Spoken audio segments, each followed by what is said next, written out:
Before we continue, please help the algorithm boost our reporting that asks the questions others won't by liking this video, clicking subscribe, and turning on all notifications. Thanks for supporting the Daily Signal. Now back to the video. I am so pleased to welcome back to the show Texas Land Commissioner Dawn Buckingham. Commissioner, thank you so much for taking the time to come back on the show today. Well, it is my pleasure to be back on with you. Well, it's an exciting time, and it's certainly an exciting time for Texas because the American people voted in this election for secure borders. They made that very clear that they wanted secure borders. Immigration was consistently one of the top two issues when voters were polled that was on their minds. And there has been a lot, really for the past 4 years, a lot of push in Texas to say, okay, even if the federal government isn't going to secure the border, we are going to act to secure the border. And Texas has just taken a significant step in further securing the border by purchasing a 1,400-acre ranch. I want to ask you, explain a little bit about why this ranch was such a strategic piece of property to purchase when it comes to the fight to secure the U.S. border with Mexico.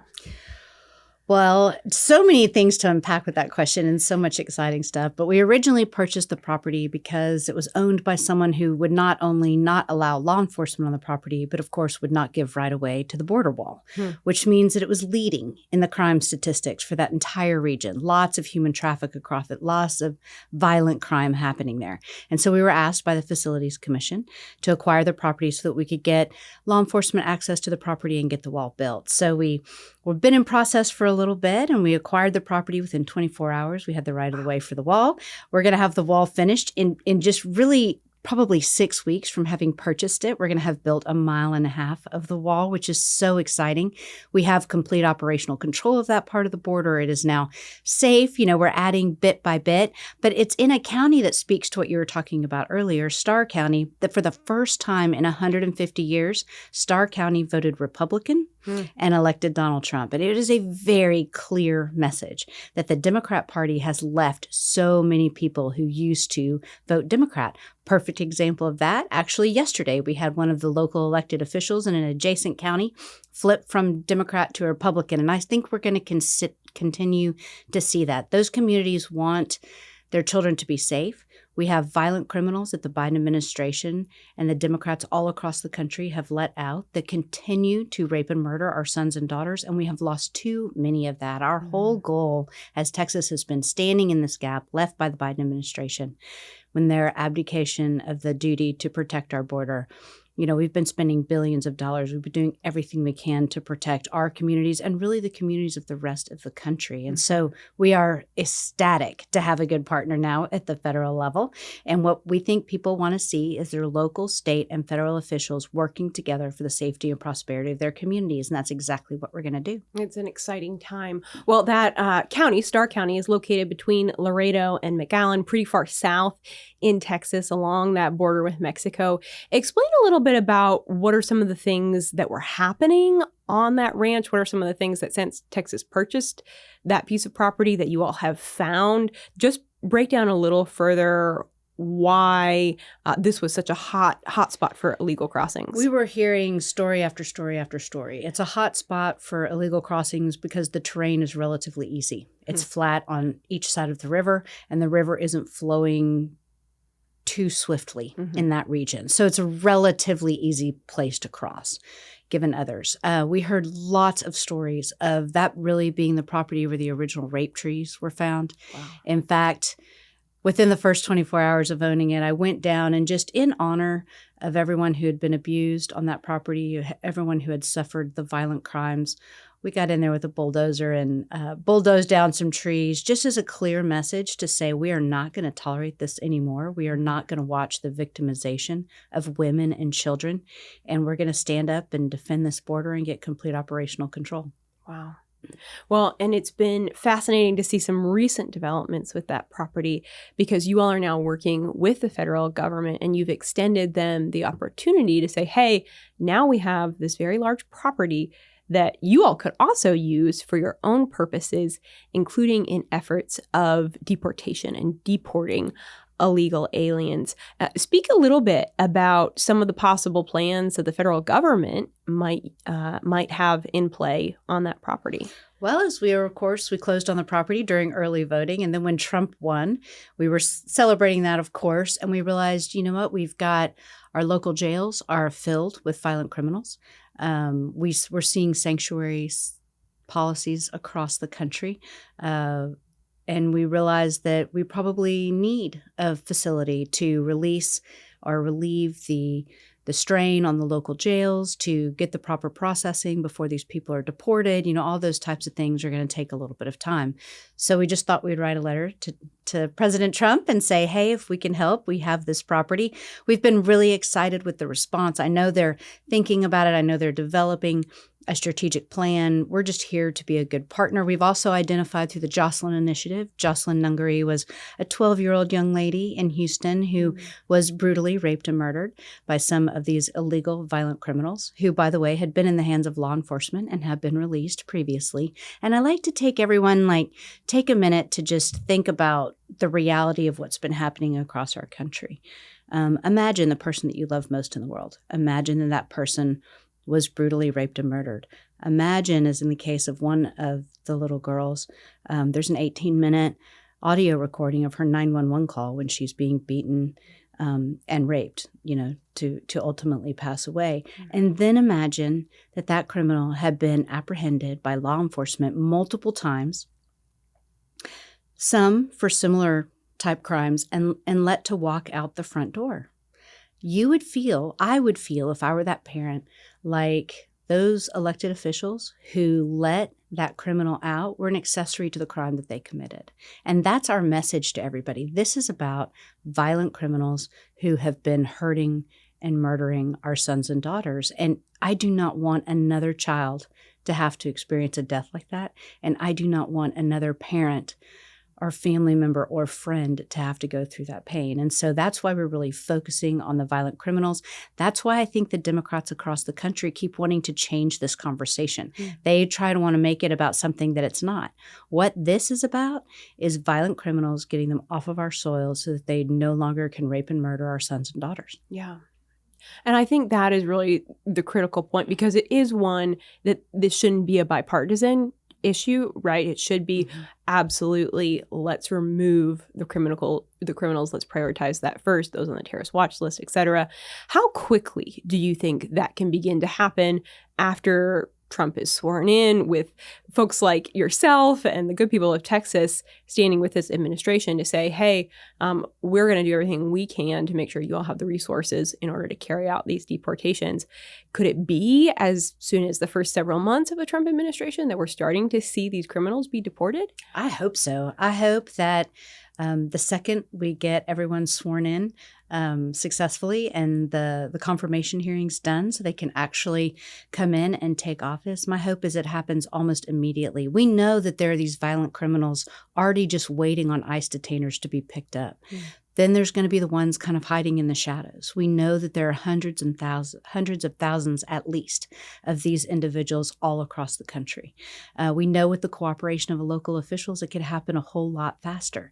But if the local officials are going to stand in the way, I do believe they each take an oath to uphold the Constitution and laws of our country. So I just wonder, if you're operating in violation of your oath, what happens to you? I hope there are consequences for that. But my hope is it is immediate.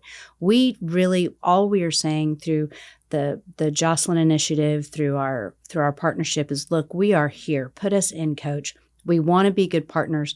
We are committed to helping with this. My opinion is the fundamental purpose of government is to defend those who can't defend themselves. Our children are the most defenseless against these violent criminals. Let's stand up and do what government should do. Let's defend these children. Let's get these criminals off of our soil as quickly as possible. As Texas's Land Commissioner, I know you speak with many landowners across the state of Texas. What are you hearing from them in regards to their thoughts about these deportations? Everything I hear is positive. I think it is, again, what the vote told us. People want these violent criminals off their property. We're all for immigrants. We want legal immigrants, bringing someone in the shadows that's enslaved, the hundreds of thousands of children that have been lost by the Biden administration, that is completely inexcusable and unacceptable. And everyone should be in pure outrage over what is happening to these young children and the others who come across the border, because, of course, all that's happening through these policies is the most violent gangs and cartels are being enriched, and these people are being enslaved to either work traffic selling drugs or to be sex trafficked. And so it is time to put an end to this. Yeah. You mentioned a moment ago just how you're already kind of beginning to feel that difference between administrations. And of course, Trump isn't sworn in until January 20th. But if you would kind of compare and contrast a picture of what you think, what we have seen under a Biden administration at the southern border and what we stand to see under a Trump administration. Black and white, complete opposite. And all you have to do is fast forward to 4 years ago when Biden won the race. And within the first 24 hours of being sworn in, he basically reversed all of Trump's policies that had really led to the migration across the border being a trickle. That illegal migration was cut down a lot through Trump's policies. Biden comes in, gets rid of Trump's policies, and we already see whatever it is, a multiple hundred-fold increase, 1,000-fold increase, whatever that number is. But we just see all-time records being hit with the illegal migration across. We see tons and tons of people on the terrorist most wanted list coming across. And understand the way they send people across is they send the kids first, because then law enforcement interacts with them, and then it creates a hole in law enforcement because they have to take those individuals for processing. And then they send the drugs in that hole. And then if the drugs get through, then they send the really bad guys. So the estimates on the people that are here are not even close to being accurate, because there are so many that we never saw. There's so many that we had no idea, no contact with, that came across. And so I think Trump's going to come in. I think he's going to have the policies changed. That lure that was bringing people here will go away. And then we'll get law enforcement in. We'll get these violent criminals rounded up. It's going to take a while to do that. It's going to be a big project. They're hiding probably in every corner of almost every community. And then we're going to get our community safe and prosperous again. Yeah. You use that word lure. I think that's really critical. That was something as I was speaking. I know you spoke to Senator Cruz today. I had the privilege of speaking with him yesterday, and he was talking about that. You have to remove that incentive. And when so many illegal aliens have watched family members come across the border and be paroled, they thought, well, I can get in then. If they did it, I can do it too. And so that definitely becomes a really critical component and goes back to the deportation efforts of, if illegal aliens understand if you've come here illegally, you will be removed. That really lessens that lure, like you say, to come here in the first place. I want to speak or ask you to speak a little bit to the border wall, because I think we hear a lot of messaging about the border wall, and it's become this political hot button issue. And there's some misunderstanding about what walls actually do and their purposes. Just explain, if you would, a little bit about why border walls are a really key component, not the end-all be-all, but they're a really key component of border security. And I think that's exactly the right perspective. It's a component. A wall stops no one, but what it does do is it slows down their access across the property, and it channels them to other places where law enforcement has a better opportunity to apprehend them. And it's part of what a multi-legged chair, right? So you've got to have the boots on the ground. You've got to have the infrastructure to be able to take and process these individuals. We need some better laws too. There's some real issues and reforms that I'm hoping Congress will be taking up here in their next session. We know this lame duck session, they're probably not going to make a lot of good progress on that with who's in control, but that's okay. There's a new day coming very soon. And so, but it's an important component of it. There's no doubt that the walls, again, slows things down, redirects traffic to lanes where they can be more easily apprehended by law enforcement. But you need the technology, you need the boots on the ground, you need the right laws and policies in place. So it's part of a multi-legged stool, so to speak. So we want to be sure that each part is as strong as possible. One of the funnest things I got to do, besides making Texas bigger for a few hundred years by declaring some islands in the Rio Grande, which similar story, complete messes that were safe havens for the cartels, lots of bombs, lots of guns, lots of drugs, lots of raped individuals. They had built structures there. We declared them, we cleared them, we got complete operational control of that, got the Concertina wire up. But on this property, on this 1,400 acres in Starr County, I actually got in the big excavator and was putting in a section of the wall myself. So I got to operate some heavy equipment and cool. experience that joy of actually getting in there and getting it done. But it just shows the commitment. You know, the Republicans in the state of Texas has been united, standing in this gap for the entire Biden administration. And we're all working together, all ready to roll up our sleeves and do whatever it takes, whatever we need to do to get a secure border. Yeah, very, very critical. In the day-to-day, from what we've seen from law enforcement in Texas, from the Texas National Guard, do you think that there will be some reshuffling of those resources just now that there is an administration coming in that's very pro-border wall and pro-border security? Yes, Texas has been spending billions and billions of dollars on border security, again, in that absence, the Biden administration. And of course, untold number of work hours on our Department of Public Safety and our Texas Military Department and local law enforcement. And so I think we are going to be happy when we can successfully hand that baton. Of course, we'll always have a role, but when the federal government picks everything up and does what it's supposed to do, then we can focus on some other things that honestly had to take second place because the mass of fentanyl, I mean, that's, something we haven't even touched on yet. I mean, we've recovered enough fentanyl across the Texas border to kill every man, woman, and child in the world. Just in Texas. Just in Texas. Because it is the tiniest, as you just dip your pinky finger in a little bit of fentanyl, that's a lethal dose. And it can be. And so to everyone who have lost a loved one to fentanyl poisoning, that's another part of this and another reason that we have got to get, again, a secure border. There's another piece of property near Big Bend National Park that you all have also acquired. Explain a little bit about the strategy there and why that's another key property to make sure that there is security. Right. And backtrack just a smidge. Texas is a little unique because we were a sovereign nation when we joined the United States. Everywhere else was a territory, basically. And so when they joined the United States, they gave up their unowned land. That became federal land. It's why so many states, especially in the West, are majority federal land. Since we kept our unowned land, we are majority state land, and that land was set aside to generate revenue for the school children of Texas. And so we do that through a lot of ways, usually land leases. Sometimes it's oil and gas. We happen to be the largest mineral owner in the state, responsible for the majority of oil and gas in the state. That, again, benefits the school children of Texas. Last year, I wrote about a $2 billion check to education. That's exciting. This year, about a $1.5 billion check. And we do all kinds of leases. Sometimes it's agriculture, like I said, mining. Sometimes it's oil and gas. Sometimes it's a master planned community, all kinds of things. So we acquire properties all the time for various reasons. But the core component is the highest and best use to generate revenue. The large ranch in West Texas, one of the things we're really being transformational on is carbon storage credits because there are all these federal requirements that some of our companies will not be able to continue to operate if they haven't reached a certain amount of neutrality by, just a little after 2030. So with that deadline looming, we wanted to be sure that oil and gas was doing well and prospering and able to put up with these federal regulations. So carbon sequestration is a big part. We just did a 1.2 million acre core space carbon sequestration lease off of the coast. The bigger property that we just bought in West Texas will probably be more along the soil category. It does have a border,